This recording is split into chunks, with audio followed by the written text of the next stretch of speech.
Hello friends, you are once again welcome to easy English with NS. दोस्तों, आज मैं आपको प्रेजेंट परफेक्ट टेंस के बारे में बताने जा रहा हूँ। जैसा कि नाम से स्पष्ट है, प्रेजेंट परफेक्ट टेंस। प्रेजेंट का मतलब होता है वर्तमान, परफेक्ट का मतलब होता है पूर्ण, टेंस का मतलब होता है टेंस। प्रेजेंट परफेक्ट टेंस, वर्तमान में जो काम पूर्ण हो जाता है वो प्रेजेंट परफेक्ट टेंस में आता है।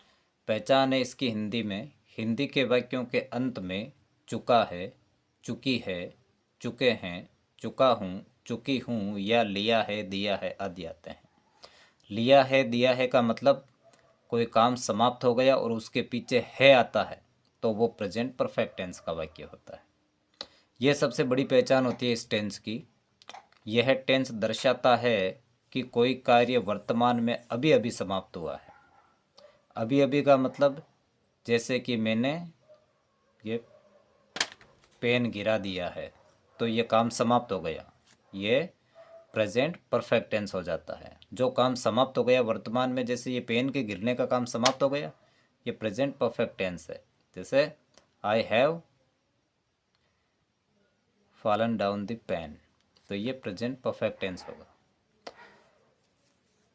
अब देखो दोस्तों, इस टेंस में मेन वर्ब की थर्ड फॉर्म का प्रयोग होता है। मेन वर्ब की थर्ड फॉर्म का प्रयोग होता है।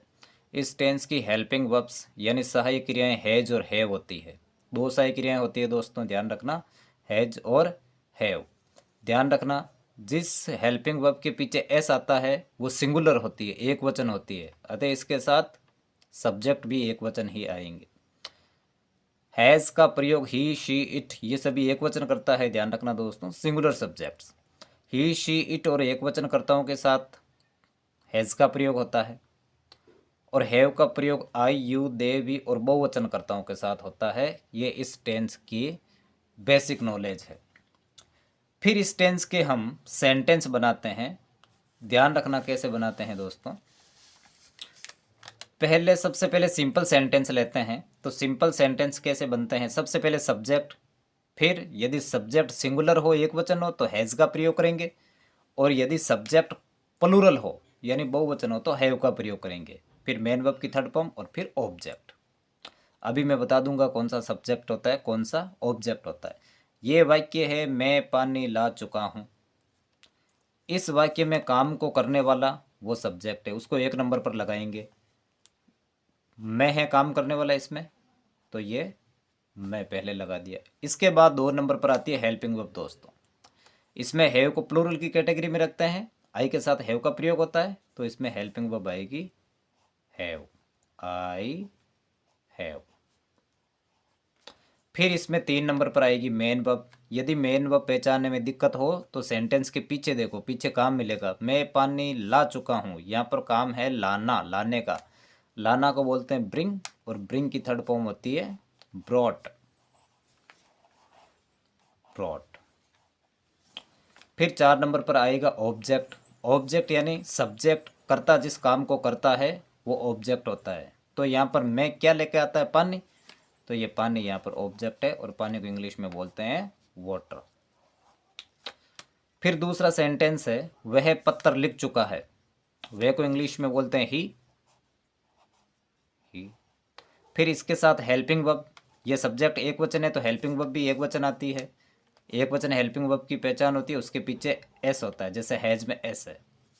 फिर आएगी मेन वर्ब। मेन वर्ब का पता नहीं चल रहा है तो सेंटेंस के पीछे देखो, वह पत्र लिख चुका है, तो लिखना है मेन वर्ब है। लिखना को इंग्लिश में बोलते हैं राइट, राइट की थर्ड फॉर्म होती है रिटन। फिर उसके बाद में क्या लिखता है, पत्र, वो ऑब्जेक्ट है। सीधा लेटर नहीं लिखेंगे दोस्तों, वो गलत होगा। अब यहाँ पर क्योंकि ये लेटर काउंटेबल ना होने, गिनने योग्य संज्ञा है और एक है, तो इससे पहले लगाएंगे ए लेटर।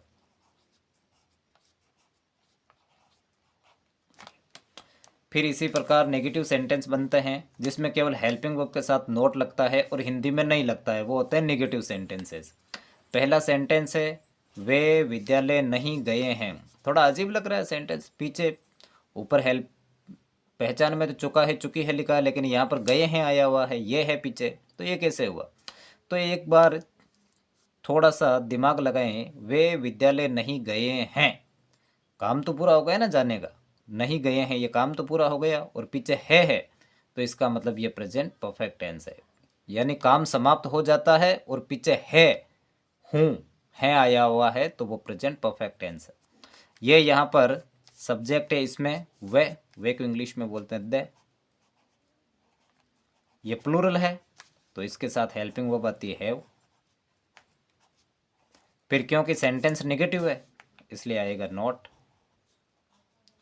फिर आएगी मेन वर्ब। मेन वर्ब देखना है तो सेंटेंस के पीछे देखो, गए जाना से बना है, गो, वेंट, और थर्ड फॉर्म होती है इसकी गॉन। फिर किसी स्थान पर जाकर मिलते हैं तो इसके लिए टू का प्रयोग होता है, preposition. They have not gone to school. ये दूसरा वाक्य है, उसने खाना नहीं पकाया है। ये उसने पे ध्यान दो, उसने एक वचन होता है, सिंगुलर सब्जेक्ट होता है। यदि आप पुरुष मानते हो तो यहाँ पर आपको ही लगाना पड़ेगा,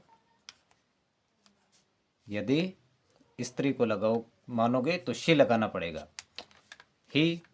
अब क्योंकि ये सब्जेक्ट एक वचन है, सिंगुलर है, तो इसके साथ हेल्पिंग वर्ब भी सिंगुलर आएगी, ये हैज। फिर सेंटेंस नेगेटिव है तो इसके साथ नॉट। फिर इसमें मेन वर्ब पीछे देखो, पकाना, पकाना को बोलते हैं कुक, कुक की थर्ड फॉर्म होती है cooked. He has not cooked. फिर पीछे बचा खाना, उसको इंग्लिश में बोलते हैं food. He has not cooked food. इस प्रकार से दोस्तों नेगेटिव। फिर इसके बाद में आते हैं दोस्तों इंटेरोगेटिव सेंटेंस, यानी प्रश्नवाचक वाक्य। वो कैसे बनाते हैं इंटेरोगेटिव सेंटेंस? इसमें सबसे पहले हेल्पिंग वर्ब आती है। इस टेंस की हेल्पिंग वर्ब हैज और हैव है, वो आएगी सब्जेक्ट के अनुसार। ये सब्जेक्ट अगर प्लूरल होगा तो यहाँ पर हैव आएगा, यदि यहाँ पर सब्जेक्ट सिंगुलर होगा तो हैज आएगा। फिर सब्जेक्ट, फिर मेन वर्ब की थर्ड फॉर्म, और फिर ऑब्जेक्ट। जैसे ये सेंटेंस है, क्या उसने गाना गाया है। अभी मैंने आपको बताया उसने ये सिंगुलर होती है, यदि पुरुष है तो ही, यदि महिला है तो शी का प्रयोग। अब इसी सब्जेक्ट के अनुसार हम यहाँ पर एक नंबर पर हेल्पिंग वर्ब का प्रयोग करेंगे। उसने ये सिंगुलर है तो हैज, ये हैज। फिर उसके बाद सब्जेक्ट, सब्जेक्ट इसमें ये उसने है, पुरुष मानते हो तो ही। फिर इसमें लगाएंगे मेन वर्ब। मेन वर्ब का पता लगाना है तो सेंटेंस के पीछे देखो, क्या उसने गाना गाया है। गाया, गाया को बोलते हैं सिंग, और सिंग की थर्ड फॉर्म होती है संग। सिंग, सैंग, संग। फिर इसमें ऑब्जेक्ट ढूंढेंगे तो क्या गाया है, क्या से आप ऑब्जेक्ट ढूंढ सकते हो, क्या प्रश्न लगाकर। गाना ये काउंटेबल नाउन है, और एक है यहाँ पर तो ए सॉन्ग है, has he sing a song. फिर ये है दोस्तों, क्या तुमने चित्र बना लिया है। अब यहाँ पर सब्जेक्ट देखे, तुमने ये प्लूरल है, बहुवचन है, तो यहाँ पर हेल्पिंग वर्ब भी बहुवचन आएगी, हैव। फिर इसके बाद में 2 नंबर पर सब्जेक्ट लगाना है, काम करने वाला तुमने है। अब चाहे तुमने आओ चाहे तुम्हें आओ, कुछ भी आओ, सब्जेक्ट के रूप में आया तो ये यहाँ पर यू ही लगेगा। फिर मेन वर्ब। मेन वर्ब देखना है तो सेंटेंस के पीछे देखो, बना, चित्र बनाना को ड्रॉ बोलते हैं, ड्रॉ, ड्रू, और इसकी थर्ड फॉर्म होती है ड्रॉन। Have you drawn. फिर यहाँ पर चित्र काउंटेबल नाउन है, यानी इसको गिन सकते हैं, अगर सिंगुलर है तो ए पिक्चर।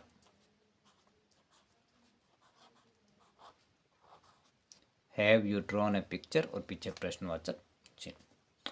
फिर डब्ल्यू एच वर्ड से बनने वाले सेंटेंस है। इसका पैटर्न होता है, सबसे पहले डब्ल्यू एच वर्ड, फिर हैज या हैव, फिर सब्जेक्ट, फिर मेन वर्ब की थर्ड फॉर्म, और फिर ऑब्जेक्ट। ये सेंटेंस है जैसे तुमने क्या लिखा है। इसमें सबसे पहले डब्ल्यू एच वर्ड को ढूंढते हैं। डब्ल्यू एच वर्ड वो शब्द होता है जिससे कोई प्रश्न बनता है। तो इस वाक्य में प्रश्न किससे बन रहा है, क्या से, तो इसमें डब्ल्यू एच वर्ड है क्या, ये वॉट। फिर इसके बाद में आती है हेल्पिंग वर्ब, वो आती है सब्जेक्ट के अनुसार। सब्जेक्ट देखें यहाँ पर तुमने, ये प्लूरल है तो यहाँ पर हेल्पिंग वर्ब आएगी हैव। फिर सब्जेक्ट तुमने, यू। फिर मेन वर्ब लिखना, राइट, राइट की थर्ड फॉर्म होती है written, what have you written. फिर इसके बाद में ये सेंटेंस है दोस्तों, वह कहाँ गया है। इसमें कौन से शब्द से प्रश्न पूछा जा रहा है, कहाँ से, तो इसको इंग्लिश में बोलते हैं वेयर। फिर 2 नंबर पर आती है हेल्पिंग वर्ब, वो आएगी सब्जेक्ट के अनुसार, सब्जेक्ट वह सिंगुलर है हैज। फिर सब्जेक्ट ही, फिर मेन वर्ब गो की थर्ड फॉर्म गॉन। थोड़े आपको ये ऐसे अजीब लग सकते हैं, लेकिन ये प्रेजेंट परफेक्ट टेंस के ही है। ज़रा इसमें ध्यान देना, तुमने क्या लिखा है, लिखने का काम समाप्त हो गया, पीछे है तो ये प्रेजेंट परफेक्ट टेंस है। इसमें कहाँ गया है, जाने का काम समाप्त हो गया, पीछे है तो ये प्रेजेंट परफेक्ट टेंस है। इसी प्रकार से ये प्रेजेंट परफेक्ट टेंस होता है। इसके बाद में दोस्तों इस टेंस की सबसे important, most important thing of this tense, that is how to fill in correct form of the verb. उसकी अब ट्राई करते हैं कि उसको कैसे भरते हैं।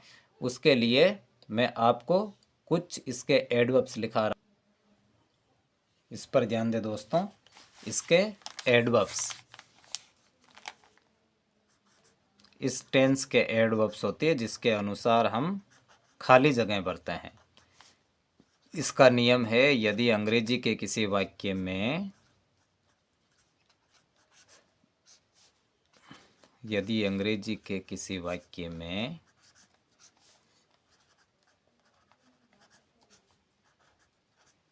Already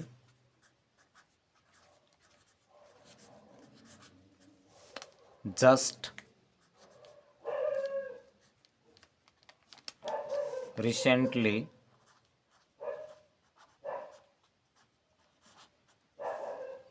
not yet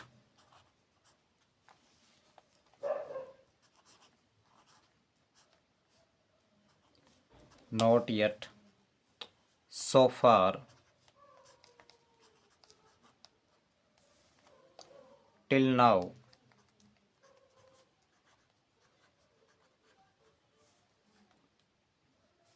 by now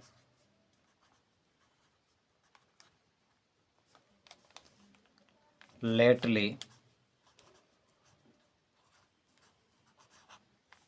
यदि अंग्रेजी के किसी वाक्य में already, just, recently, not yet, so far, till now, by now, lately आदि आते हैं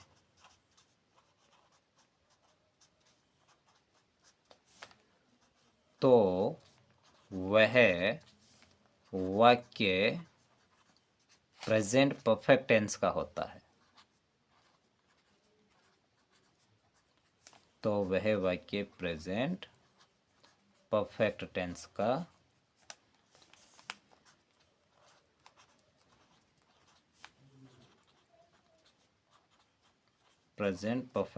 होता है। इसका क्वेश्चन ऐसे आता है दोस्तों एग्जाम में, हर जगह ये काम आता है। Fill in the blanks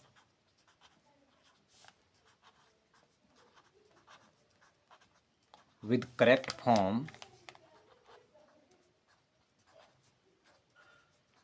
fill in the blanks with correct form of the verbs। जैसे कि ये 1 नंबर सेंटेंस आ गया, ये आई, ये ब्लैंक स्पेस, ये रिसेंटली, फिर ब्लैंक स्पेस, फिर ये ज्वाइन, फिर ये यहाँ पर आ गया Indian army.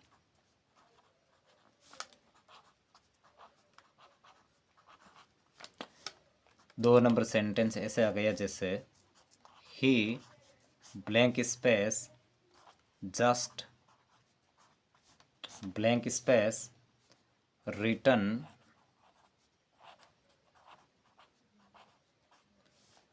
From market.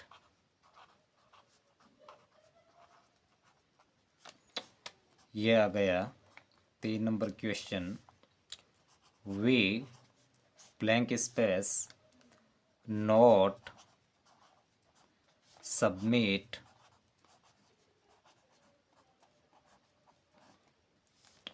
our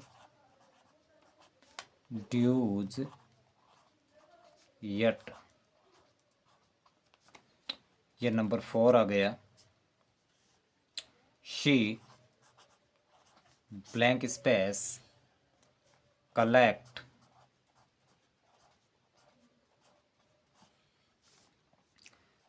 three pads so far, ये नंबर 6 आ गया। आई blank space read 6 novels by now। ऐसे आ गई दोस्तों। तो इनको कैसे पढ़ते हैं ये मैं आपको बताता हूँ। पहले इस सेंटेंस को ध्यान से पढ़ें। I recently join Indian army, ये सेंटेंस है। इस सेंटेंस में ऐसा कौन सा वो शब्द है जो इस टेंस की पहचान कराता है, यानी एडवर्ब ऑफ टाइम है। तो इसमें यह है रिसेंटली, यानी ये मैंने नियम लिखा है। यदि अंग्रेजी के किसी वाक्य में already, just, recently, not yet, so far, till now, by now, lately आदि हो तो वे प्रेजेंट परफेक्ट टेंस का होगा।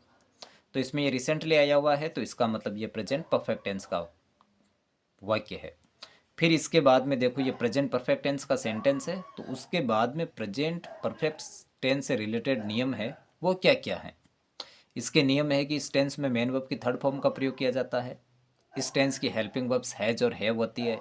हैज़ का प्रयोग ही, शी, इट तथा एक वचनकर्ताओं के साथ होता है, और हैव का प्रयोग आई, यू, दे भी तथा बहुवचनकर्ताओं के साथ होता है। अब यहाँ पर यह सब्जेक्ट आई है, तो इसमें हेल्पिंग वर्ब लगेगी हैव। दो खाली जगह हो तो बीच में कोमा। फिर इस टेंस में मेन वर्ब की थर्ड फॉर्म का प्रयोग किया जाता है, तो ये जॉइन की थर्ड फॉर्म जॉइंड। फिर दूसरा सेंटेंस देखते हैं। He blank space just blank space return from market, इसमें जस्ट आया हुआ है। जस्ट पहचान है प्रेजेंट परफेक्ट टेंस की, प्रेजेंट परफेक्ट टेंस की पहचान है, इसलिए इसमें helping verb present perfect tense की आएगी। प्रेजेंट परफेक्ट टेंस की ही के साथ कौन सी आती है? हैज। फिर यहाँ पर मेन वर्ब है रिटर्न। रिटर्न यानी इस टेंस में मेन वर्ब की थर्ड फॉर्म का प्रयोग किया जाता है, तो ये रिटर्न। फिर sentence number 3, we not submit our dues yet, ये यट है, ये यहाँ पर नोट आया है, तो ये नोट यट का सेंटेंस हो गया। यट प्रेजेंट परफेक्ट टेंस की पहचान है, तो इसमें प्रेजेंट परफेक्ट टेंस की हेल्पिंग वर्ब आएगी। वो आएगी सब्जेक्ट के अनुसार। सब्जेक्ट वी है, प्लूरल है, तो इसके साथ हेल्पिंग वर्ब हैव आएगी। फिर क्योंकि सेंटेंस नेगेटिव है, इसलिए इसके साथ नॉट। फिर मेन वर्ब है सबमिट, सबमिट की थर्ड फॉर्म होगी सबमिटेड। लेकिन ये लगाने से पहले ध्यान रखना दोस्तों, यदि कोई ऐसी वर्ब हो जिसके पीछे एक कॉन्सोनेंट हो और उससे पहले एक वोवल हो, उसकी सेकंड और थर्ड फॉर्म बनानी हो, तो उसके पीछे के अक्षर को डबल करके ईडी लगाते हैं। एक बार फिर से सुनो। यदि कोई ऐसी वर्ब हो जिसके पीछे एक कॉन्सोनेंट हो, उससे पहले एक वोवल हो, उसकी सेकंड और थर्ड फॉर्म बनानी हो, तो पीछे के अक्षर को डबल करके ईडी लगाते हैं। फिर number 4, she blank space collect 3 pats so far. She blank space collect 3 pats so far, इसमें ये सो फार आया हुआ है, ये प्रेजेंट परफेक्ट टेंस की पहचान है। प्रेजेंट परफेक्ट टेंस की पहचान है। इसके बाद में यहाँ पर सब्जेक्ट देखें, सब्जेक्ट शी है, सिंगुलर है, तो इसमें हेल्पिंग वर्ब आएगी हैज। सिंगुलर सब्जेक्ट के साथ हैज़ का प्रयोग होता है, और इस टेंस में मेन वर्ब की थर्ड फॉर्म का प्रयोग होता है, तो कलेक्ट की थर्ड फॉर्म कलेक्टेड। फिर number 5, I blank space read 6 novels by now, ये यहाँ पर बाय नाउ आया हुआ है, तो इसका मतलब यह है प्रेजेंट परफेक्ट टेंस। फिर प्रेजेंट परफेक्ट टेंस है, तो हेल्पिंग वर्ब भी प्रेजेंट परफेक्ट टेंस की आएगी। वो आएगी सब्जेक्ट के अनुसार। सब्जेक्ट आई है, तो आई के साथ हेल्पिंग वर्ब हैव का प्रयोग होगा। फिर मेन वर्ब है रीड, रीड की थर्ड फॉर्म बोलते रेड है, लेकिन स्पेलिंग यही होती है दोस्तों। इस प्रकार से correct form of the verb भरी जाती है। ये आपकी परीक्षा की दृष्टि से बहुत ही इम्पोर्टेंट है, आपके एग्ज़ाम में ये आती है। This topic is very important for you in view of the examination. So आप इस चीज़ को ध्यान से देखें और जो कुछ भी बताया इसको सीखें और कंटिन्यूटी बनाए रखें, ताकि आपको हर एक टेंस की और ग्रामर के से रिलेटेड जितने भी रूल्स है उन सभी की जानकारी दी जाएगी यहाँ से। उम्मीद करता हूँ you must have liked it, आपको ये अच्छा लगा होगा। Thank you.